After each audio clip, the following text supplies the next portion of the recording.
নামে ধন্যবাদ জানাই যে আবারও আমাদের বুধবার দিনে ঈশ্বর উপস্থিত করেছেন এবং বাইবেল স্টাডিতে আমরা বসতে পেরেছি। এই জন্য প্রভুকে বিশেষভাবে ধন্যবাদ দিই। রোমীয়দের প্রতি সাধু পৌলের পত্র আমরা 1 অধ্যায় আলোচনার মধ্যে আছি। গত সপ্তাহে আমরা আলোচনা করেছিলাম 13 পদ থেকে আমরা আলোচনা করেছিলাম। 13, 14, 15 পদ করার পরে আমরা 16 পদে আলোচনার মধ্যে গিয়েছিলাম।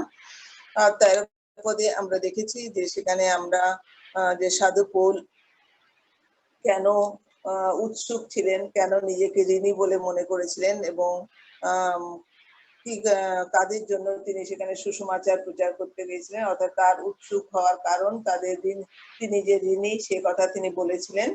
আর যে রোমীয়দের প্রতি তার যে কত ভালোবাসা ছিল এই সমস্ত কথার ভেতর দিয়ে এবং তিনি তা প্রকাশ করেছিলেন এবং এর ভেতর দিয়ে তিনি যে সুসমাচার প্রচার করতে কতটা আগ্রহী এবং তার প্রয়োজনীয়তা সম্পর্কে তার বা গুরুত্বটা সম্পর্কে তার ধারণা কতটা স্পষ্ট ছিল আমরা সেই আলোচনার মধ্যে দিয়ে 13, 14, 15 পদের মধ্যে দিয়ে আমরা তা দেখেছি। আর তারপরে আমরা 16 আর 17 পদ, যে দুটো পদ বিশেষ করে এই রোমীয় পত্রের গুরুত্বপূর্ণ পদ, এই দুটো পদ নিয়ে আমরা আলোচনা শুরু করেছিলাম। 16 পদ 17 পদ আমি আরেকবার পাঠ করছি আজকে। 16 পদে লেখা আছে, রোমীয় 1 অধ্যায় 16 পদ, কেননা আমি সুসমাচার সম্বন্ধে লজ্জিত নহি, কারণ উহা প্রত্যেক বিশ্বাসীর পক্ষে পরিত্রাণার্থে ঈশ্বরের শক্তি, প্রথমত জিহুদীর পক্ষে আর গ্রীকেরও পক্ষে। তো আগের দিনে যখন আমরা আলোচনা করতে শুরু করেছিলাম তখন আমরা উল্লেখ করেছিলাম যে এই দুটো পদের মধ্যে কয়েকটা বিশেষ শব্দ, যে শব্দগুলো খুব গুরুত্বপূর্ণ শব্দ, যে শব্দগুলো আমরা নতুন নিয়মে বিভিন্ন জায়গাতে পাই এবং একজন খ্রিস্ট বিশ্বাসী জীবনের পক্ষে খুব গুরুত্বপূর্ণ, সেই শব্দগুলো এখানে আমরা দেখি উল্লেখ করা হয়েছে। ঈশ্বরের শক্তি, পরিত্রাণ, বিশ্বাস, ধার্মিকতা, এই শব্দগুলোর কথা এখানে বলা হয়েছে। আর এখানে এই 16, 17 পদে যে বিষয়টা মূল তিনি বলতে চেয়েছেন সেই বিষয়টা আগের দিনে আমি বলেছি, তা একবার রিপিট করে নিচ্ছি। এটা হচ্ছে সুসমাচার বিষয়ে পৌলের দৃষ্টিভঙ্গি তিনি প্রকাশ করছেন কিভাবে না, আমি লজ্জিত নই। আর দ্বিতীয় দেখতে পাই সুসমাচারে আসলে কি, সুসমাচার আসলে কি তিনি এখানে বলছেন যে সুসমাচার আসলে হচ্ছে ঈশ্বরের শক্তি।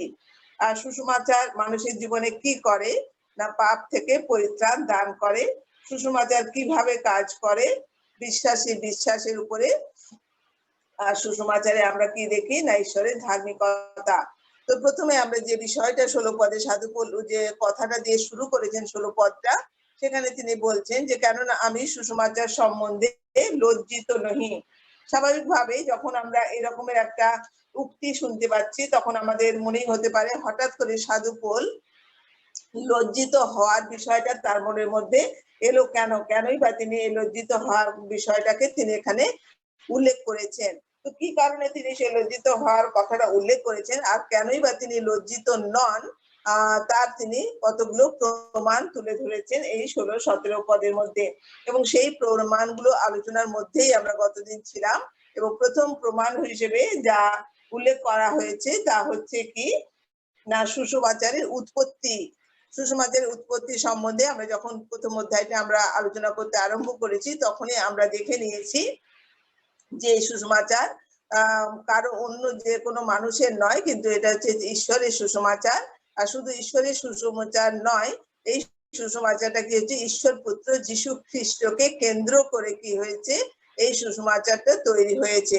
আর সেই জন্য তার উৎপত্তিটা বা এই সুসমাচারের উৎপত্তিটা বা উৎসটা হচ্ছে খুব গুরুত্বপূর্ণ বিষয়।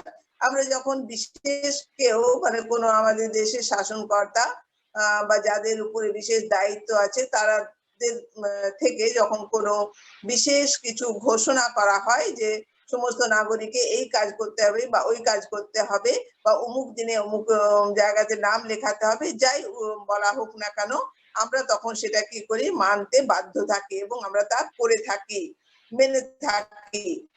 তো সেই রকমই এটা কিন্তু কোনো মানুষের কাছ থেকে, কোনো রাজার কাছ থেকে, কোনো শাসনকর্তার থেকে আদেশ বার হয়েছে তা কিন্তু নয়। কিন্তু এই আদেশটা কোথা থেকে এসছে বা এটা কোথা থেকে এই সংবাদটা বা বার্তাটা বেরিয়ে এসছে, এই বার্তাটা এসছে স্বয়ং ঈশ্বরের কাছ থেকে। অর্থাৎ কোনো মানুষের বার্তা নয়। কোনো মানুষের বার্তাকে যখন আমরা এত গুরুত্ব দিয়ে থাকি, তখন যে বার্তাটা স্বয়ং ঈশ্বরের কাছ থেকে এসছে, স্বাভাবিকভাবেই সেই বার্তাটার গুরুত্ব অনেক বেশি আমাদের কাছে, সব মানুষের কাছে, এবং অতি অবশ্যই সাধু পৌলের কাছেও সেই বার্তাটা খুব বেশি ছিল। আর সেই জন্য তিনি এই কথাটা বলেছেন। এবং আগের দিনে আমি আলোচনা করেছি যে তিনি হঠাৎ লজ্জিত হওয়ার বিষয়টি তুলেছিলেন এই কারণে, যেহেতু রোমিওরা নিজেদেরকে খুব বুদ্ধিমান মনে করত, এবং তাদের নিজেদের সম্পর্কে খুব একটা অহংকার ছিল। অন্য সমস্ত জাতির থেকে নিজেদেরকে তারা উন্নত বলে মনে করত। আর একই সঙ্গে যেহেতু এই সুসমাচার যেখান থেকে উৎপত্তি, সেই জায়গাটা হচ্ছে মানে এসছে যেখান থেকে, সেটা হচ্ছে জেরুসালেম। আর জেরুসালেম হচ্ছে রোমানদের অধীনে আছে একটা জায়গা। সেই রকম একটা জায়গা থেকে এই সুসমাচারটা বেরিয়ে এসছে। আর এমন একজন ব্যক্তিকে কেন্দ্র করে, যে ব্যক্তি একজন সাধারণ ছুতরের ঘরে জন্মগ্রহণ করেছেন, অতি দিন দরিদ্র সাধারণ একজন মানুষ, যার বিশেষ সামাজিক বা জাগতিক যে পরিচয়, সেই পরিচয়ের দিক দিয়ে উন্নত কোনো কিছু পরিচয় তার ছিল না। শুধু তাই নয়, সেই ব্যক্তি কি হয়েছে না, সাধারণ সাংঘাতিক অপরাধীরাকে যেমন রোমানরা ক্রুশে মৃত্যুদণ্ড দিত, এই ব্যক্তি অর্থাৎ যিশুকেও সেইভাবে কি হয়েছে, ক্রুশে হত হতে হয়েছে। অর্থাৎ যিনি ক্রুশে হত হয়েছেন, সেই ব্যক্তি সম্পর্কে রোমিওদের বিশেষ কোনো আগ্রহ ছিল না, বা তাকে কোনো গুরুত্ব দিতে তারা পছন্দ করেনি, বা তুচ্ছ তাচ্ছিল্য মনোভাব তাদের ছিল। আর সেই কারণে স্বাভাবিকভাবে এইরকম একজন ব্যক্তির বার্তাটা বহন করার ক্ষেত্রে লজ্জা পাওয়ার কথা। সেই কারণেই বা অন্য লোক মনে করতে পারে, যারা শুনবে তারা মনে করতে পারে এইরকম একজন ব্যক্তির বিষয় নিয়ে কথা বলতে আমাদের কাছে এসছে, এই মানুষটার লজ্জা বলে কোনো কিছু নেই, এরকম মানুষ মনে করতে পারে।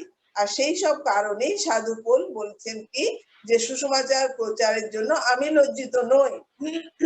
সেই ব্যক্তিকে ক্রুশে হয়তো হত্যা করা হয়েছে, কিন্তু কেন করা হয়েছে? কারণ তিনি আমাদের পাপের প্রায়শ্চিত্তের জন্য কি করেছেন না, ক্রুশে তিনি প্রাণ দিয়েছেন, এবং এই প্রাণ দেওয়ার জন্যই তিনি এই পৃথিবীতে এসেছিলেন। এবং ক্রুশে প্রাণ দেওয়ার পরে তিনি সেই মৃত্যুর মধ্যেই তিনি থেকে যাননি, কবরের মধ্যেই থেকে যাননি, কিন্তু কবর থেকে তিনি আবার কি হয়েছেন, উঠেছেন, পুনরুত্থিত হয়েছেন, তিনি জীবিত। কাজেই তার বিষয়ে বার্তা বহন করাটা কোনো লজ্জার বিষয় নয়।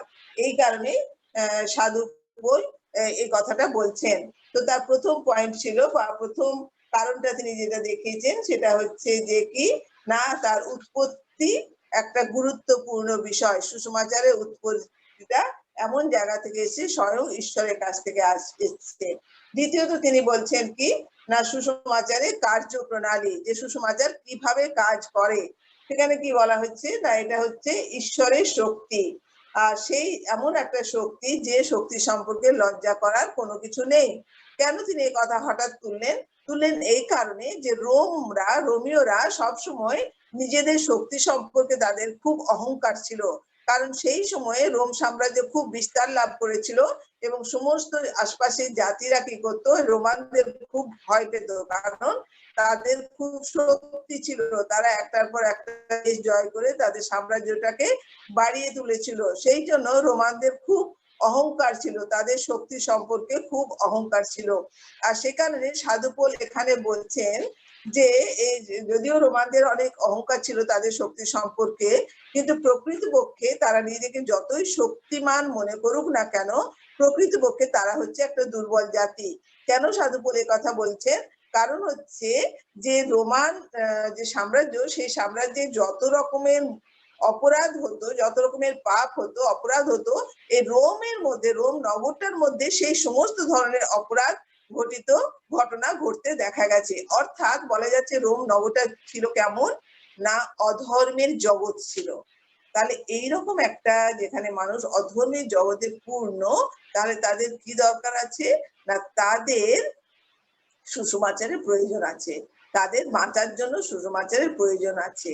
আর সেই কারণে সাধু পৌল বলছেন যে আমার কাছে যে বার্তাটা আছে, সেই বার্তার একটা বিশেষ শক্তি আছে, যে শক্তিটা একমাত্র কি করতে পারে না, রোমানদের যে শক্তি, সেই শক্তির তুলনায় এই শক্তির কোনো মানে তুলনাই চলে না, তুলনা করা যেতে পারে না। কারণ রোমানদের কাছে যে শক্তি আছে সেই শক্তির দ্বারা কি হতে পারে, তারা একটার পর একটা দেশ তারা জয় করতে পারে। কিন্তু সাধুপোলের কাছে যে বার্তা আছে সেই বার্তার মধ্যে যে শক্তি নিহিত আছে সেই শক্তি কি করতে পারে না, একটার পর একটা মানুষের হৃদয়কে কি করতে পারে, পাল্টে দিতে পারে, অর্থাৎ জয় করতে সমর্থ।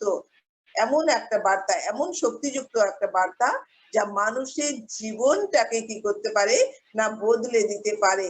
যেমন এর আগে সাধুপোল যখন ইফিসে এবং করিন্থে ছিলেন তখন তিনি সেটাই বলতে চাইছেন। ইফিসে করিন্থে যখন ছিলাম তখন সেখানে যে মানুষেরা বসবাস করে তাদের মধ্যেও অনেক অধার্মিকতা ছিল, কিন্তু সেখানে এই সুসমাচার কি করেছে না, তাদের হৃদয়গুলোকে বদলে দিয়েছে, তাদেরকে পাল্টে দিয়েছে, তাদেরকে একদম নতুন হতে সাহায্য করেছে। কাজেই এই সুসমাচারের মধ্যে এইরকম একটা বিরাট শক্তি আছে, সেই কথাই সাধুপোল এখানে বলতে চাইছেন। আর তিনি এটাই বলতে চাইছেন বা তিনি এর জন্য গর্বিত যে রোমীয়রা যেমন গর্বিত ছিল তাদের শক্তি সম্পর্কে, তাদের সামরিক শক্তি সম্পর্কে তারা গর্বিত ছিল, সেই রকম সাধুপোল এই সুসমাচারের মধ্যে যে শক্তি আছে তার জন্য তিনি গর্বিত। আর তিনি আরেকটা কথা বলতে চাইছেন যে ক্রুশে যিশু মৃত্যুর সুসমাচার মানুষের কাছে কি করে না, ঈশ্বরের শক্তিকে সরাসরি পৌঁছে দেয়। অর্থাৎ ক্রুশে যে যিশু মৃত্যু বরণ করেছেন এবং তারপর মৃত্যুকে জয় করে তিনি উঠেছেন, পুনরুত্থিত হয়েছেন, অর্থাৎ সে পুনরুত্থানের শক্তি একজন মানুষও তখন পেতে পারে যখন সে পুনরুত্থিত খ্রিস্টের উপরে বিশ্বাস স্থাপন করে। অর্থাৎ যে ঈশ্বরের শক্তি যিশুর মধ্যে আছে সেই ঈশ্বরের শক্তি একজন যে কোনো বিশ্বাসীর মধ্যেও কি হবে না, প্রবাহিত হতে পারে। আর সেই বার্তাটাই সাধুপোল বহন করছেন। সেই জন্য সাধুপোল কি হচ্ছে না, রীতিমতো তিনি গর্বিত। আর কি হচ্ছে না, তিনি বলছেন যে এই সুসমাচারের মধ্যে এমন একটা বার্তা আছে, এমন কতগুলো কথা আছে যে কথাগুলো মানে নিষ্ফল নয়, যে কতগুলো কথার কথা এরকম নয়, কিন্তু কথাগুলোর মধ্যে কি আছে, একটা নির্দিষ্ট শক্তি আছে, যে শক্তিটা কি করে কাজ করার ক্ষমতা রাখে। কার্য সাধক বাক্য, এই সুসমাচার হচ্ছে কার্য সাধক বাক্য, যা মানুষের জীবনকে কি করে না, পরিবর্তন করে দেয়। আমরা জানি বিভিন্ন রকমের শক্তির কথা আমরা জেনে জানি, যেমন ডিনামাইট আছে, আণবিক শক্তি আছে, পারমাণবিক শক্তি আছে, এরকম বিভিন্ন ধরনের শক্তি এই জগতে আছে এবং সেগুলো বিভিন্ন সময়ে ব্যবহার করা হয়ে থাকে, এটাও জানি। এবং আমরা আবার কি জানি না, ডিনামাইট ফাটালে পরে কিংবা আণবিক শক্তির দ্বারা আণবিক বোমা করলে পরে, পরমাণু বোমা কোথাও যদি ফেলা হয় তাহলে সেই জায়গা শুধু মানুষ সমস্ত কিছু কি হয়ে যায়, জ্বলে পুড়ে খাক হয়ে যায়, অর্থাৎ ধ্বংস হয়। তাহলে এই যে শক্তিগুলো আমরা দেখি, যে শক্তিগুলোকে দেখে আমরা ভয় পাই, সেই শক্তিগুলো কি করে না, ধ্বংস সাধন করে। আর সাধুপোলের কাছে যে শক্তি আছে সেই শক্তি ধ্বংস করে না, কিন্তু সেই শক্তি কি করে না, নতুন সৃষ্টি করে। এই শক্তির ভেতর দিয়ে কি হয়, নতুন সৃষ্টি হয়। জগতের মানুষের কাছে যে শক্তি আছে সেই শক্তির দ্বারা কি হয়, ধ্বংস সাধিত হয়। আর সাধুপোলের কাছে যে শক্তি আছে সেই শক্তির দ্বারা কি হয়, নতুন সৃষ্টি হয়। তাহলে পাপে ধ্বংস জীবনকে কেবল ঈশ্বরের শক্তি কি করতে পারে, নতুন ভাবে গঠন করতে পারে। অন্য কিছুর দ্বারা কোনো পাপী মানুষের কি হতে পারে না, রক্ষা হতে পারে না, বা অন্য কোনো পাপী মানুষের পরিবর্তন করতে পারে না, বা কোনো পাপী মানুষ কি হতে পারে না, বদলে যেতে পারে না। একমাত্র সুসমাচারের মধ্যেই সেই পরাক্রম আছে যা অন্য সব ধরনের শক্তি থেকে কি হচ্ছে, বড়। আর তাই সুসমাচার ঈশ্বরেরই পরাক্রম, আর ঈশ্বরের শক্তি হচ্ছে সুসমাচার। কাজে সেই শক্তি নিয়ে সাধুপোল কি করছেন না, বহন করছেন। কাজে এটা তিনি এই কারণ হিসেবে থেকে তিনি দেখিয়েছেন যে এই যে শক্তিটা তিনি বহন করছেন সেই শক্তিটা এই রোমে পাপপূর্ণ রোমের মানুষদের জন্য কি দরকার আছে না, খুব প্রয়োজন আছে। কারণ রোমের মানুষ যে পাপের মধ্যে জীবনযাপন করছে ওরা যতক্ষণ পর্যন্ত না এই সুসমাচার শুনবে ততক্ষণ পর্যন্ত ওদের কি হবে না, পরিবর্তন ঘটবে না, ওরা বদলাবে না। কাজে ওদের জীবনটা কি হবে না, ধ্বংসের দিকে চলে যাবে। আর সেই কারণে তিনি এই কথা বলছেন যে তিনি লজ্জিত নন। তারপরে আমরা তিনি যে বিষয়টা বলছেন সেটা হচ্ছে কি না, মানুষের জীবনের সুসমাচার কি করে, পরিত্রাণ সাধন করে। 16 পদে কি লেখা আছে, কারণ উহা প্রত্যেক বিশ্বাসীর পক্ষে পরিত্রাণার্থে ঈশ্বরের শক্তি। তাহলে আমরা ঈশ্বরের শক্তি দেখলাম, তারপরে সেই ঈশ্বরের শক্তিতে কি কাজ করে না, পরিত্রাণার্থে অর্থাৎ পরিত্রাণ কার্য সাধন করে। সুসমাচার পরিত্রাণ কার্য মানুষের জীবনে সাধন করে। তো এখানে আমরা দেখতে পাচ্ছি যে কাজের দ্বারাই সুসমাচারের শক্তি কি হচ্ছে, প্রকাশ পায়। সুসমাচার পরিত্রাণ দান করে। আমরা দেখতে পাচ্ছি কি যে সুসমাচার মানুষকে পাপের শক্তি আর শাস্তি থেকে কি করে না, মুক্তি দেয়।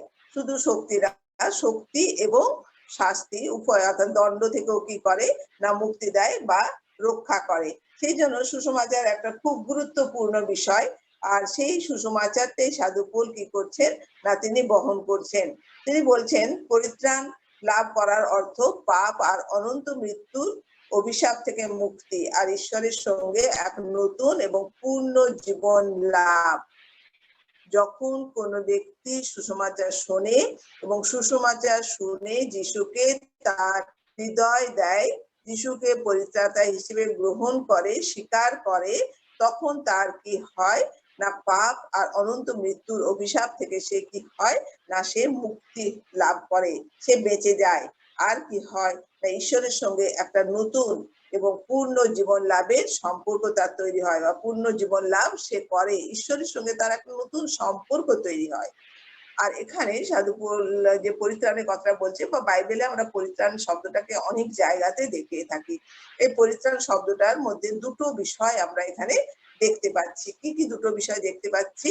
প্রথমত আমরা দেখছি যে মন্দতা থেকে উদ্ধার করা, অর্থাৎ পাপ থেকে উদ্ধার করে। আর দ্বিতীয় বিষয় কি দেখতে পাচ্ছি, নতুন আর পরিপূর্ণ জীবন দান করে। তাহলে দুটো বিষয়, একটা হচ্ছে পাপ থেকে উদ্ধার করে, শুধু পাপ থেকে উদ্ধার করে ছেড়ে দিল তা কিন্তু নয়, তারপরে কি হচ্ছে, নতুন জীবন করছে, একদম সম্পূর্ণ নতুন, আগের জীবনের সঙ্গে একদম আলাদা একটা বিপরীত জীবন মানুষ কি করে লাভ করে। দুটো কাজ কিন্তু এই সুসমাচার করে থাকে। এই জন্য আমরা দুটো পদ আমরা দেখি, কলসীয় 1 অধ্যায় 13 পদ একটু আমি পাঠ করছি। 1 অধ্যায় 13 পদে লেখা আছে, তিনি আমাদিগকে অন্ধকারের কর্তৃত্ব হইতে উদ্ধার করিয়া আপন প্রেমভূমি পুত্রের রাজ্যে আনয়ন করিয়াছেন। তিনি অর্থাৎ ঈশ্বর কি করেছেন না, আমাদেরকে অন্ধকারের কর্তৃত্ব হইতে উদ্ধার করে আপন প্রেমভূমি পুত্রের রাজ্যে আনয়ন করেছে। অন্ধকার জগৎ অর্থাৎ পাপের জগৎ থেকে আমাদেরকে উদ্ধার করেছে। তো পরিত্রাণ আমরা লাভ করেছি, তো কোথা থেকে না, সুসমাচারের মধ্য দিয়ে। আর আরেকটা পদ পড়ছি, 1 থিসলনিকীয় 9-10 পদ, যেখানে লেখা আছে, কারণ তাহারা আপনারা আমাদের বিষয়ে এই বার্তা প্রচার করিয়া থাকে যে তোমাদের নিকটে আমরা কিরূপে উপস্থিত হইয়াছিলাম, আর তোমরা কিরূপে প্রতিভাগণ হইতে ঈশ্বরের দিকে ফিরে আসিয়াছ, যেন জীবন্ত সত্য ঈশ্বরের সেবা করিতে পারো, এবং যাহাকে তিনি মৃতগণের মধ্য হইতে উঠাইয়াছেন, যিনি আগামী ক্রোধ হইতে আমাদের উদ্ধারকর্তা, যেন স্বর্গ হইতে তাহার সেই পুত্রের অর্থাৎ যিশুর অপেক্ষা করিতে পারো। এখানে স্পষ্টই বলা আছে যে কি ঘটনা সুসমাচার শোনার ফলে বা সুসমাচার গ্রহণ করার ফলে কি ঘটনা মানুষের জীবনে ঘটে তা স্পষ্ট করে উল্লেখ করা আছে। তো আমরা দেখি পরিত্রাণ শব্দটার ভেতরে, এগুলো আমি আগের দিন আলোচনা করেছি, তাও আরেকবার বলে দিচ্ছি, প্রত্যেক খ্রিস্টিয়ানের পরিত্রাণের জীবনের অতীত, বর্তমান আর ভবিষ্যতের দিক আছে। 3টে দিক আছে। আমরা জানি প্রত্যেকেই পরিত্রাণ পেয়েছি, পাইতেছি এবং পাইবো। অর্থাৎ যখন আমরা যিশুকে বিশ্বাস করেছি, গ্রহণ করেছি, স্বীকার করেছি, তখন আমাদের যা কিছু পাপ, সেই পাপ থেকে আমরা কি হয়েছি, পরিত্রাণ লাভ করেছি। আর তারপরে আমরা জানি যে প্রতিদিনের চলার জীবনে রক্ত মাংসের মানুষ আমরা কোনো না কোনো ভুল করে নিই। তাছাড়া একটা বড় বিষয় হচ্ছে ঈশ্বর হচ্ছে এতটাই পবিত্র যে তার দৃষ্টিতে সম্পূর্ণভাবে পবিত্র হওয়া খুব কঠিন বিষয়। কাজে তার দৃষ্টিতে আমাদের প্রতিদিন কোনো না কোনো দুর্বলতা প্রকাশ পেয়েই থাকে। তো সেই প্রতিদিনই আমরা কি করি, যখন ঈশ্বরের কাছে প্রার্থনা করি, আমাদের পাপ স্বীকার করি বা আমরা চেতন অবচেতন মনের বিষয়ে যখন ঈশ্বরের কাছে নত নম্রভাবে বলে থাকি, তখন তিনি আমাদের কি করেন, সেই পাপের ক্ষমা করে দেন। সেই জন্য প্রতিদিন আমরা পরিত্রাণ পাই। এই জন্য বলা হয় পাইতেছি প্রতিদিন। আর তারপরে আমরা কি দেখতে পাই, যে ফাইনালি বা একদম চূড়ান্ত পরিত্রাণ সেদিন পাবো যেদিন ঈশ্বরের সম্মুখে আমরা কি হব, উপস্থিত হব। সেই শেষ কালে যখন উপস্থিত হব, যখন আর পাপ করার আর কোনো সুযোগ নেই, একদম ফাইনালে চলে গেছি, সেই তখনই কি হচ্ছে, ঈশ্বরের সম্মুখে যখন উপস্থিত হব, তখন আমরা সম্পূর্ণভাবে পরিত্রাণ পাবো। তো এই তিনটি বিষয় আমরা পরিত্রাণের মধ্যে দেখতে পাচ্ছি। তাহলে এটা কত গুরুত্বপূর্ণ বিষয় যে ক্রুশে যে যিশুর মৃত্যুর মাধ্যমে যখন তিনি আমাদের পাপের প্রায়শ্চিত্ত করলেন এবং তারপরে পুনরুত্থিত হয়ে উঠলেন, সেই যে সুসমাচার, সেই সুসমাচার কতগুলো শুধুমাত্র অক্ষর মারা নয়, কিন্তু তার মধ্য দিয়ে মানুষের জীবনের আমূল পরিবর্তন ঘটে। শুধু একসময় পরিবর্তন ঘটে গেল তা নয়, কিন্তু পরবর্তী প্রতিটি দিন, প্রতিটি মুহূর্ত ঈশ্বরের সেই বাক্য কি করতে থাকেন, আমাদের মধ্যে কাজ করতে থাকে এবং আমরা নতুন থেকে আরো ক্রমশ নতুনতর হতে থাকি। দিন প্রতিদিন আমরা যিশুর মতো, তার সদৃশ্য আমরা ক্রমশ হয়ে উঠি। এটা হচ্ছে খুব বড় বিষয়। আর তারপরে আমরা এখানে 16 পদে আর আমরা আরেকটা বিষয় দেখতে পাচ্ছি। এখানে বলা হচ্ছে যে প্রত্যেক বিশ্বাসীর পক্ষে, মানে নির্দিষ্ট কোনো গোষ্ঠীর জন্য নয়, কিন্তু বলা হচ্ছে প্রত্যেক বিশ্বাসীর পক্ষে। অর্থাৎ এখানে আমরা দেখতে পাচ্ছি সুসমাচারের ব্যাপ্তি, অর্থাৎ যে কেউ, যেখানে পৃথিবীর যে কোনো প্রান্তে যে কেউ যখন এই সুসমাচারকে স্বীকার করবে, গ্রহণ করবে, যিশুকে গ্রহণ করবে, আর তখনই কি হবে না, সেই ব্যক্তির জীবনে পরিবর্তন ঘটবে, আমূল পরিবর্তন হবে, বদলে যাবে। সেই মানুষের জীবনে কি হবে না, নতুনতা আসবে। কাজে এটা শুধুমাত্র যে ইহুদিদের জন্য বা গ্রিকদের জন্য বা কোনো নির্দিষ্ট একটা গোষ্ঠীর জন্য তা কিন্তু নয়, কিন্তু সকলের জন্য। এমন একটা বার্তা, এরকম পৃথিবীতে আর কোনো বার্তা বোধহয় নেই যে বার্তাটা সকলের জন্য, কিন্তু এই একটা মাত্রই বার্তা আছে যা পৃথিবীর যে কোনো মানুষের জীবনের জন্য প্রযোজ্য এবং যে কোনো মানুষের জীবনে কি ঘটাতে পারে, বদল ঘটাতে পারে। কোথাও এটা কাজ করবে না এমন হতে পারে না। সেই জন্যই যিশু বলেছিলেন যে তোমরা সমস্ত পৃথিবীতে যাও এবং সমস্ত মানুষের কাছে সুসমাচার প্রচার করো। কোনো নির্দিষ্ট গোষ্ঠীর কাছে বলেননি, কিন্তু সমস্ত মানুষের কাছে সুসমাচার প্রচার করার কথা বলা হয়েছে। যদিও সেখানে উল্লেখ করা হয়েছে প্রথমে ইহুদিদের কাছে আর তারপরে অন্যদের কাছে, তার মানে এটা নয় যে ঈশ্বর মুখাপেক্ষা করছেন, যে ইহুদিদেরকে স্পেশাল গুরুত্ব দিচ্ছেন, তা বলা হচ্ছে না। প্রকৃতপক্ষে সকলের কাছে, কিন্তু যিশু যেহেতু ইহুদিদের মধ্যে এসেছিলেন, সেই জন্য প্রথমে তাদের কাছে সুসমাচার প্রচারিত হয়েছে এবং তার পরবর্তী সময়ে আমরা দেখি কি সাধু পৌল বিভিন্ন মানুষের কাছে, অর্থাৎ পরজাতীয়দের কাছেও তিনি কি করেছেন, সুসমাচার বহন করে নিয়ে গেছেন। এবং পরজাতীয়দের মধ্যেও যে যারা শিক্ষিত বা গ্রিক, যাদের দর্শন খুব উন্নত, তাদের কাছে সুসমাচার প্রচার করেছেন তা কিন্তু নয়, কিন্তু যে কোনো পরজাতীয়, ইহুদিদের কাছে তো বটেই, এবং যে কোনো পরজাতীয়, পৃথিবীর বিভিন্ন প্রান্তে বিভিন্ন গোষ্ঠীর মানুষ বসবাস করত। তাহলে যেহেতু বলছেন পৃথিবীতে যাও, তার মানে সমস্ত গোষ্ঠীর মানুষের কাছে কি হচ্ছে, এই বার্তাটা প্রচার করা হচ্ছে বা হবে বা হওয়া উচিত। কাজে এই সুসমাচারের ব্যাপ্তি কি হচ্ছে, বিশাল, সারা পৃথিবী জুড়ে। কাজে এমন একটা বার্তা যা সারা পৃথিবী জুড়ে মানুষের ক্ষেত্রে প্রযোজ্য, সেই বার্তা বহন করার জন্য সাধু পৌল কেন লজ্জিত হবেন? এটাই তিনি বলতে চাইছেন, যে এমন একটা বার্তা আমি বহন করছি যার জন্য লজ্জিত হওয়া তো দূরের কথা, এই বার্তাটার জন্য আমি রীতিমত গর্বিত। আমার যথেষ্ট আস্থা, এই বার্তার মধ্যে এমন শক্তি আছে যে শক্তিটা কি করে না, মানুষের হৃদয়ে কাজ করতে পারে। এই শক্তিটা নষ্ট হয়ে যাবে না। এই শক্তি কি করবে, কোনো না কোনো দিন মানুষ যখন পড়ে, যেখানে পড়বে, কোনো না কোনো দিন হবে, এটি হচ্ছে একটা প্লাস পয়েন্ট। আর সেই কারণে সাধুপোল রীতিমতো আনন্দিত এবং গর্বিত এবং উৎসুক এই বার্তাটা বহন করতে। তারপরে আমরা দেখতে পাচ্ছি কি না 17 পদে লেখা আছে, কারণ ঈশ্বর দেও এক ধার্মিকতা সুসমাচারে প্রকাশিত হইতেছে, তা বিশ্বাসমূলক ও বিশ্বাসজনক, যেমন লেখা আছে, কিন্তু ধার্মিক ব্যক্তি বিশ্বাস হেতু বাঁচিবে। তাহলে আমরা দেখতে পেলাম যে 16 পদ পর্যন্ত। তারপরে এখন 17 পদে আমরা দেখতে পাচ্ছি দুটো গুরুত্বপূর্ণ বিষয় সাধুপোল এখানে তুলে ধরেছেন। প্রথমত দেখতে পাচ্ছি যে সুসমাচারে আমরা কি দেখতে পাচ্ছি না, তিনি বলছেন যে ঈশ্বর দেও এক ধার্মিকতা সুসমাচারে প্রকাশিত হয়েছে। ঈশ্বর দেও এক ধার্মিকতা সুসমাচারে প্রকাশিত হয়েছে। এই যে ধার্মিকতার কথা তিনি বলছেন, এই ধার্মিকতা শব্দটা আমরা দেখি বাইবেলে অনেক জায়গায়, এবং বিশেষ করে এই রোমীয়দের প্রতি পত্রের মধ্যে সাধুপোল অনেকবার ব্যবহার করেছেন। শুধু ধার্মিকতা মানে মূল অর্থটা এইভাবে ব্যবহার করছে, কখনো কোথাও হয়তো ধার্মিকতা বলছেন, কোথাও হয়তো ধার্মিক বলছেন, কোথাও হয়তো ধার্মিক গণিত হওয়ার কথা বলছেন। এরকম বিভিন্ন ভাবে তিনি এই শব্দটাকে ব্যবহার করেছেন।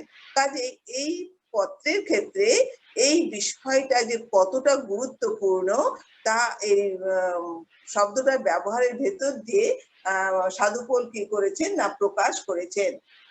তো এই ধার্মিকতা শব্দটার ভেতর দিয়ে সাধুপোল যে বিষয়টাকে তুলে ধরতে চাইছেন তা হলো ঈশ্বরের ন্যায় বিচার এবং যথার্থতা এই সুসমাচারের ভেতর দিয়ে যে প্রকাশিত হয়েছে। আর ঈশ্বর ধার্মিক, তিনি ধার্মিক বলে তার মধ্যে কি আছে, ন্যায় বিচার আছে এবং যথার্থতা আছে, এবং এই সুসমাচারের ভেতর দিয়ে তার ন্যায় বিচার আর যথার্থতা কি হচ্ছে, প্রমাণ হচ্ছে, সেই জন্য সেটা প্রকাশ পেয়েছে। কাজেই এই সুসমাচারের খুব প্রয়োজন আছে আর এটার খুব গুরুত্ব আছে। কিভাবে তার ঈশ্বরের ন্যায় বিচার প্রকাশ হয়েছে না, কি হয়েছে না, খ্রিস্টের মৃত্যুর মাধ্যমে পাপকে দণ্ডিত করে ঈশ্বর দেখালেন তিনি ন্যায় বিচার করেছেন। অর্থাৎ যখন কোনো মানুষ পাপ করে তখন তাকে কি হতে হবে, দণ্ড পেতে হবে। আর ঈশ্বর স্বয়ং তার পুত্র যিশুর মধ্যে দিয়ে দেখালেন, যিশু কি করলেন, আমাদের সকল মানুষের পাপের প্রায়শ্চিত্ত করার জন্য তিনি কালভারি ক্রুশে কি করলেন, প্রাণ দিলেন, অর্থাৎ মৃত্যু বরণ করলেন। অর্থাৎ তিনি আমাদের হয়ে কি করলেন, সেই দণ্ডটা ভোগ করলেন। সেই পাপের জন্য যে প্রায়শ্চিত্ত করার ভেতর দিয়ে আমাদের জন্য যে দণ্ডটা ঠিক করা ছিল, সেই দণ্ডটা তিনি কি করলেন, ভোগ করলেন। অর্থাৎ ঈশ্বর যে ন্যায় বিচারক, তিনি যে কোনো ছাড় দিয়ে দিচ্ছেন না, যে কিছু শ্রেণীর মানুষকে ছাড় দিয়ে দেওয়া হলো যে না তোমাদের কোনো দণ্ড দেওয়া হবে না, তা নয়। অর্থাৎ কোনো একটা শ্রেণীর মানুষের জন্য যিশু এই দণ্ডটা ভোগ করেনি, কিন্তু সমস্ত মানুষের জন্য তিনি এই দণ্ডটা ভোগ করেছেন। তাহলে সমস্ত মানুষের জন্য যখন দণ্ডটা তিনি ভোগ করেছেন, তাহলে সবার ক্ষেত্রে ন্যায় বিচার ঈশ্বর এখানে করেছেন, এবং পাপের শাস্তি, যে পাপের বেতন মৃত্যু, সেইটার কি হলো, এখানে ন্যায় বিচার হলো, এবং ঈশ্বর যে একজন ন্যায় বিচারক তার প্রমাণ হলো। আর অন্যদিকে আমরা কি দেখতে পাচ্ছি না, খ্রিস্টের পুনরুত্থানের মাধ্যমে তিনি সেই পরিত্রাণ সমস্ত পাপী মানুষের কাছে পৌঁছে দিলেন, যারা বিশ্বাস করবে তাদের কাছে পৌঁছে দিলেন। অর্থাৎ যখন কোনো মানুষ তাকে বিশ্বাস করবে যে তার পাপের জন্য যিশু মৃত্যুবরণ করেছেন এবং পুনরুত্থিত হয়েছেন, এইটা বিশ্বাস করবে, তখন সেই মানুষের কি হবে না, ধার্মিক গণিত হবে। অর্থাৎ যে ঈশ্বর যে ধার্মিক, তার ধার্মিকতাটা তিনি কি করছেন না, এইভাবে বিশ্বাসী বর্গের মধ্যে তিনি পৌঁছে দিচ্ছেন। তো আমরা এখানে দেখতে পেলাম যে যে ঈশ্বর ন্যায় বিচারক এবং তিনি যথার্থ, তার একটা কাজে ক্রুশে মৃত্যু এবং পুনরুত্থান, এই দুটো কাজের ভেতর দিয়ে তা প্রকাশ হয়েছে। আর আমরা দেখতে পাচ্ছি কি যে এখন স্বাভাবিকভাবে মানে প্রশ্ন মানুষের হতে পারে যে ঈশ্বর তো ধার্মিক, যিশু তো ধার্মিক, তিনি তো নিষ্কলঙ্ক ছিলেন, পবিত্র ছিলেন, তাহলে তিনি কি করে এই পাপভার তুলে নিলেন? তাহলে তিনি পাপভার তুলে নিয়েও তিনি কি করে পবিত্র থাকলেন? এটা কিভাবে সম্ভব? তো তার উত্তর সাধুপোল এখানে বলে দিয়েছেন যে এটা এভাবেই সম্ভব যে সুসমাচারে তিনি কি করেছেন, সুসমাচারের মধ্যে কি আছে, যে যিশু মৃত্যুবরণ করেছেন এবং মৃত্যুবরণ করে তিনি কবরের মধ্যেই তিনি থেকে যাননি, কিন্তু মৃত্যুকে জয় করে তিনি কি করেছেন, উঠে এসছেন। কাজেই তিনি কি করেছেন, তার মধ্যে আর সেই পাপ কাজ করতে পারছে না, তখন তিনি কি হচ্ছে না ধার্মিক হয়ে যাচ্ছেন। কাজেই মৃত্যুকে যেহেতু তিনি জয় করেছেন, মৃত্যু বরণ করেছেন পাপের জন্য, আবার সেই কি হয়েছে না তিনি মৃত্যুকে জয় করে উঠেছেন, সেই জন্য ধার্মিক গণিত হয়েছেন। যে আমরা রোমিও 3:26 পদটা পাঠ করলে এই বিষয়টাকে যে সেখানে সাধুপুর যে কথা বলেছেন এটা আমাদের কাছে আরো পরিষ্কার হয়ে যাবে। তো আমি এই পদটা এখানে পাঠ করছি, 3:26 পদ, যেখানে লেখা আছে, যেন এক্ষণে যথাকালে আপন ধার্মিকতা দেখান, যেন তিনি নিজে ধার্মিক থাকেন এবং যে কেউ যিশুতে বিশ্বাস করে তাহাকেও ধার্মিক গণনা করেন। তাহলে তিনি নিজে ধার্মিক থাকছেন, যেহেতু তিনি মৃত্যু বরণ করে আবার পুনরুত্থিত হয়েছেন। তিনি যে সমস্ত পাপ নিয়ে যদি মাটির নিচে থেকে মৃত্যু থেকে যেতেন, তাহলে সেই পাপ মধ্যে থেকে যেত, কিন্তু তিনি করলেন তার উপরে তিনি বিজয় লাভ করলেন, তিনি পুনরুত্থিত হয়ে উঠলেন। সেই জন্য তিনি ধার্মিক থাকলেন। যখন কোনো ব্যক্তি তাকে স্বীকার করছে পরিত্রাতা হিসেবে, অর্থাৎ আমরা যখন যিশুকে স্বীকার করি, তখন যিশুতে আমরা নিজেরা কি হই, নিজেরা লুকিয়ে যাই, অর্থাৎ যিশুর মধ্যে আমাদের জীবনটা থাকে, তার ধার্মিকতা তখন আমাদের উপরে কি হয়, আরোপিত হয়। তার আমরা ধার্মিক হয়ে যাই না, কিন্তু তার ধার্মিকতাতে আমরা ধার্মিক গণিত হই। তো সেই কারণে এটা এই বার্তাটা একটা খুব গুরুত্বপূর্ণ বিষয়। এই জন্য সাধুপুর বলছে এমন একটা বার্তা আমি নিয়ে যাচ্ছি, যে বার্তাটা কি করছে, মানুষের কাছে ধার্মিক হওয়ার, ধার্মিক গণিত হওয়ার একটা সুযোগ এনে দিচ্ছে। কাজে সেই বার্তাটা বহন করার জন্য আমি তো রীতিমতো গর্বিত, এর জন্য আমি কেন বা লজ্জিত হব। তারপরে আরেকটা বিষয় 17 পদে তিনি উল্লেখ করেছেন, এটাও একটা খুব গুরুত্বপূর্ণ বিষয়। তিনি এখানে বলছেন, তাহা বিশ্বাসমূলক ও বিশ্বাসজনক যেমন লেখা আছে, কিন্তু ধার্মিক ব্যক্তি বিশ্বাস হেতু বাঁচিবে। তো আমরা দেখি যে বিশ্বাসমূলক ও বিশ্বাসজনক মানে হচ্ছে প্রথম থেকে শেষ পর্যন্ত, যে আজ আমি বিশ্বাস করলাম, ব্যাস তারপরে আমি বিশ্বাস করলে পরিত্রাণ পেয়ে গেলাম, আর তারপরে আমি যেমন খুশি জীবন যাপন করলাম, তা কিন্তু নয়। বিশ্বাসী জীবন প্রথম থেকে শেষ পর্যন্ত ক্রমশ দিন প্রতিদিন কি হবে, আরো বেশি পরিষ্কার, আরো বেশি পরিষ্কার, এইভাবে আমরা ক্রমশ পরিপক্ক হতে থাকবো। আর সেই জন্য বলা হচ্ছে বিশ্বাসমূলক, বিশ্বাসজনক। আর এখানে আমরা আরেকটা গুরুত্বপূর্ণ বিষয় দেখতে পাই, যে সুসমাচার যে ধার্মিকতা প্রকাশ করেছে, সেই ধার্মিকতাটা কি হচ্ছে না বিশ্বাস দ্বারা লাভ করা যায়। এটা অন্য কোনো কাজের দ্বারা কি করা যাবে না, এই ধার্মিকতাটা লাভ করা যাবে না। আমরা যখন পুরাতন নিয়ম দেখি, পুরাতন নিয়মের মধ্যে দেখি যে ধার্মিকতার কথা সেখানেও বলা হয়েছে, কিন্তু সেই ধার্মিকতা কিভাবে অর্জন হতো না কাজের দ্বারা, কর্ম দ্বারা সেখানে ধার্মিকতা অর্জন হতো। কিন্তু পুরাতন নিয়মে আমরা জানি যে ব্যবস্থা দেওয়া ছিল, সেই ব্যবস্থা পালনের মধ্য দিয়ে তাদেরকে ধার্মিকতা অর্জন করতে হতো। কিন্তু মানুষ দেখলো যে না, ওই সমস্ত ব্যবস্থা পালন করা কখনোই তাদের পক্ষে সম্ভব ছিল না, তারা সেই ব্যবস্থা পালন করে উঠতে পারছিল না। আর সেই কারণে সেখানে দেখা যাচ্ছে কি না, তারা কি করছে না, নতুন নিয়মে যিশুর মৃত্যুর প্রয়োজন হলো এবং ক্রুশারোপণের প্রয়োজন হলো এবং তাকে পুনরুত্থিত হওয়ার প্রয়োজন দেখা দিল। তো আমরা এখানে যে ধার্মিকতার বিষয় আমরা দেখছিলাম, সেখানে আরো দু একটা কথা আমি বলতে চাই। সেখানে আমরা দেখি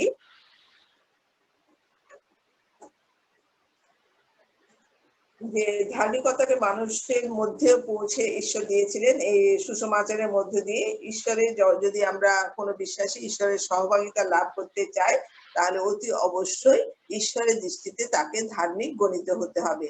আর ধার্মিক গণিত হওয়ার জন্য তার প্রয়োজন হবে কি, যিশুতে বিশ্বাস লাভ করার। ধার্মিকতাকে দু রকমের হতে পারে। এক প্রকার ধার্মিকতা আমরা পুরনো ব্যবস্থা পালনের দ্বারা নিজেরাই অর্জন করি, যেটা আমি বলছিলাম পুরাতন নিয়মে ছিল, তাকে বলা হচ্ছে, এটা হচ্ছে আত্মধার্মিকতা বা ব্যবস্থা ধার্মিকতা, যা ফিলিপিও 3:6-9 পদে উল্লেখ করা আছে, বা আমরা এটা খুব ভালোভাবেই জানি ব্যবস্থা ধার্মিকতা। অন্য আরেক ধার্মিকতার বলা হচ্ছে যা ঈশ্বর বিনামূল্যে দান করেছেন, তা হচ্ছে অনুগ্রহমূলক বা বিশ্বাসমূলক ধার্মিকতা। বা ঈশ্বরীয় ধার্মিকতা, অর্থাৎ ঈশ্বরের মধ্যে যে ধার্মিকতা আছে সেই ধার্মিকতা তিনি আমাদের মধ্যে কি করছেন না আরোপ করেছেন। আর ঈশ্বর চান এই ঈশ্বরদীয় ধার্মিকতাতেই যেন আমরা ধার্মিক গণিত হই। আমাদের নিজেদের চেষ্টাতে, নিজেদের কাজের দ্বারা যেন কখনো আমরা ধার্মিক গণিত হওয়ার চেষ্টা না করি। যদি আমরা সেইভাবে চেষ্টা করি তাহলে প্রকৃতপক্ষে আমরা কখনো ঈশ্বরের দৃষ্টিতে ধার্মিক হয়ে উঠতে পারবো না। আর এই যে বিষয়টা, এই বিষয়টাই সুষমাচারে কি হয়েছে প্রকাশ করেছে। আর সেই কারণে সাধু পোল এই সুষমাচার সম্পর্কে তিনি এত আনন্দিত বা এত উৎসুক প্রচার করার জন্য। আর তারপরে আমরা 17 পদের শেষ অংশটুকু যেখানে দেখছিলাম, সেখানে দেখতে পাচ্ছি যে সাধু পোল কি করেছেন একটা উক্তি তুলে ধরেছেন হবকুক থেকে। হবকুক 2 অধ্যায় 4 পদে যেখানে লেখা আছে যে কিন্তু ধার্মিক ব্যক্তি বিশ্বাস হেতু বাঁচিবে। এইটাকে তিনি এখানে তুলে বিশেষভাবে তিনি এখানে বলতে চাইছেন যে ধার্মিকতা লাভ করতে হলে বিশ্বাস করতে হবে, বিশ্বাস ছাড়া কখনো কেউ ধার্মিকতা লাভ করতে পারবে না। আর এই যে পদটা যেটা হবকুক থেকে তুলেছেন সাধু পোল, এখানে এই একই পদটা আমরা নতুন নিয়মে আরো দুটো জায়গায় দেখতে পাই। একটা হচ্ছে গালাতীয় 3 অধ্যায় 11 পদের মধ্যে দেখতে পাই, আর ইব্রিয় 10 অধ্যায় 38 পদের মধ্যেও আমরা এটা দেখতে পাই। যেমন রোমিওতে এখানে ধার্মিকতার ব্যাখ্যা দিয়েছে, আর গালাতীয়তে সাধু পোল কি করেছে এখানে বাঁচার কথা তিনি বলেছেন, আর ইব্রিয় পুস্তকে লেখক কি করেছেন সেখানে বিশ্বাসের কথা বলা হয়েছে। তো এখানে আমরা দেখতে পাচ্ছি যে এই যে এখানে বিশ্বাসের ধার্মিকতা লাভ হয়, এটার বিষয়ে আমরা যখন ঈশ্বরের শক্তি সম্পর্কে আলোচনা করলাম 16 পদে, সেই বিষয়টার সঙ্গে সম্পর্কিত আছে, বা বলা যায় তার মধ্য দিয়ে আমরা এই বিশ্বাসের বিষয়টাকে ব্যাখ্যা করতে পারি। যেমন ধরুন সেখানে আমি উল্লেখ করেছিলাম ডিনামাইট, আণবিক শক্তি ইত্যাদির বিষয়। আমরা জানি যদি বোমাটা এমনি রাখা থাকে তাহলে সেই বোমাটা দিয়ে কিছু ধ্বংস হবে না, কিন্তু বোমাটাকে যখন ফাটানো হবে, জোরে যখন একটু সংঘর্ষ হবে, তখনই সেই বোমাটা কি করবে ধ্বংস করবে। আবার ডিনামাইটের সঙ্গে যখন আগুন জ্বালানো হয় তখনই ডিনামাইটটা কি করবে কাজ করবে। আর যদি আগুন জ্বালানো না হয় তাহলে ডিনামাইটের ভেতরে যে শক্তি আছে সেই শক্তিটার কি হবে না প্রকাশ ঘটবে না। তো এইরকম ভাবেই যদি আমরা এই সুসমাচারের শক্তির বিষয়টাকে ব্যাখ্যা করি তাহলে কি হচ্ছে, সুসমাচারের মধ্যে শক্তিটা নিহিত আছে, কিন্তু যখন কোনো ব্যক্তি বিশ্বাস করবে, সেই সুসমাচারে যখন বিশ্বাস করবে, বিশ্বাসের মধ্য দিয়ে কি হবে সুসমাচারের সেই শক্তিটা সেই ব্যক্তির জীবনে কাজ করবে। যদি বিশ্বাস কেউ না করে তাহলে সুসমাচারের যে মধ্যে যে শক্তি আছে সেই শক্তি কারোর জীবনে কাজ করবে না। যে বিশ্বাস করবে তার জীবনেই কাজ করবে। এই জন্য বিশ্বাস মানে হচ্ছে যে খ্রিস্টের কাছে পূর্ণ আত্মসমর্পণ। খাঁটি বিশ্বাসের ভেতর দিয়ে পরিত্রাণ লাভ করা সম্ভব। আর পূর্ণ আত্মসমর্পণ মানে আমরা সবাই জানি, এটার ব্যাখ্যার কোনো প্রয়োজন নেই, তাও বলতে চাই তার উপরে নির্ভর করা, তাকে নিজের জীবনের প্রভু বলে স্বীকার করে নেওয়া, তাকে আমাদের জীবনে মালিকত্ব দেওয়া, প্রভুত্ব দেওয়া, তার ইচ্ছানুসারী জীবনযাপন করা, এটাই হচ্ছে পূর্ণ আত্মসমর্পণ। বিভিন্ন ধরনের কাজ আমরা করে থাকি, নানা ধরনের প্ল্যান পরিকল্পনা আমরা করে থাকি, বিভিন্ন সময় বিভিন্ন ধরনের সিদ্ধান্ত আমাদের নিতে হয়। প্রতিটি ক্ষেত্রে তাকে প্রভুত্ব দিয়ে, অর্থাৎ তার ইচ্ছাটা জেনে, তা ঈশ্বরের বাক্য কি বলছে, এই বিভিন্ন সিচুয়েশনে কখন কোন ঈশ্বরের বাক্যটা কি বলছে সেই দিকে দৃষ্টি রেখে যখন বিশ্বাসী জীবনযাপন করবে তখনই বোঝা যাবে সেই বিশ্বাসী কি করছে পূর্ণ সমর্পণের ভেতর দিয়ে সে তার জীবনটাকে চালিত করছে। অর্থাৎ আত্মার নিয়ন্ত্রণের মধ্যে থেকে সে যখন চলবে তখনই তার জীবনে কি করবে না সেই বিশ্বাস কি করবে না কাজ করবে, তার জীবনে সুসমাচার কি করবে না কাজ করবে। তো বিশ্বাসী হওয়ার অর্থই হচ্ছে খ্রিস্টই যে আমাদের সমস্ত জীবন জিজ্ঞাসার উত্তর তা অন্তর দিয়ে গ্রহণ করা। আমাদের যা কিছু আছে সমস্ত কিছুর উত্তর খ্রিস্টের মধ্যেই আছে। এটা মনে প্রাণে স্বীকার করা এবং বিশ্বাস করা এবং সেই অনুযায়ী চলা,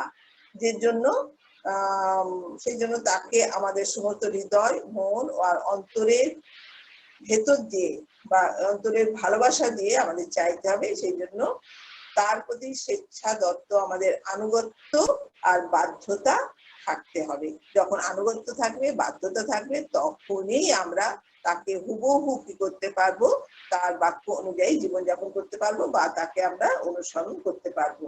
অর্থাৎ সত্যিকারের কার্যকর বিশ্বাসের জন্য তিনটি বিষয় প্রয়োজন। আমাদের বুদ্ধির প্রয়োজন আছে, আমাদের অন্তরের প্রয়োজন আছে এবং আমাদের ইচ্ছা শক্তি প্রয়োজন আছে।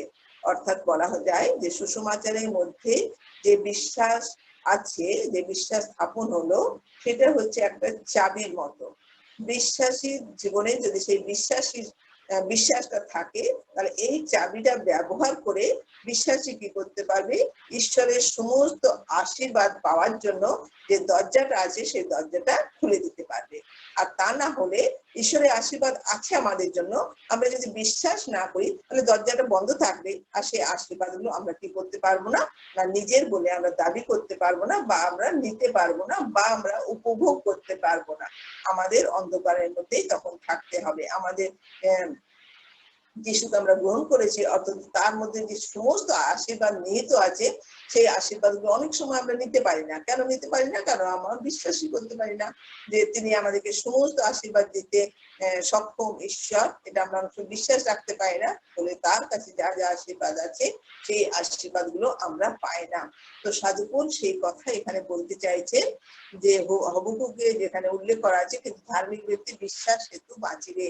কারণ আমরা জানি আমাদের জীবনে চলার পথে বিভিন্ন সময় বিভিন্ন পরিস্থিতির মধ্যে আমাদের পড়তে হয় এবং তখন একমাত্র সেই পরিস্থিতি থেকে বেরিয়ে আসার জন্য, উদ্ধার পাওয়ার জন্য, রক্ষা পাওয়ার জন্য কিংবা সেই পরিস্থিতি অনুযায়ী আমাদের জীবনে আশীর্বাদ লাভের জন্য আমাদের দরকার হবে সেই যিশুতে বিশ্বাসের জায়গাতে আমাদের সুস্থির হয়ে আমাদের থাকতে হবে।